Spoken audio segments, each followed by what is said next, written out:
Seagull பறவைகள். இந்த seagull பறவைகள் கடல் பரப்புகள்லையும் நீர்நிலைகள்லையும் அதிகமாக காணப்படும். பார்க்குறதுக்கு இந்த கடல் புறா அப்படிங்கிற மாதிரி தெரியும். ஆனால் இது நிறைய மீன்கள் தான் சாப்பிடும். நம்ம ஊர் இந்த பறவைகள் மாதிரி இந்த பருப்பு, இந்த கம்பு, சோளம் அந்த மாதிரிலாம் சாப்பிடாது. நான்வெஜ் பறவைகள்னு சொல்லுவாங்க.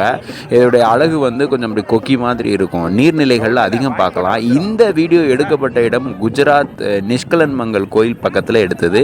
அங்கே நாங்கள் ஷூட் பண்ணும்போது இந்த பறவைகள் நிறைய எங்களை சுற்றி சுற்றி வந்தது. அதுக்கு இந்த கோதுமை போட்டாங்க. அப்புறம் கோதுமைலாம் தின்ன மாதிரி தெரியல, இந்த சேவுகளில் நிறைய தின்னது. அதை வீடியோ தான்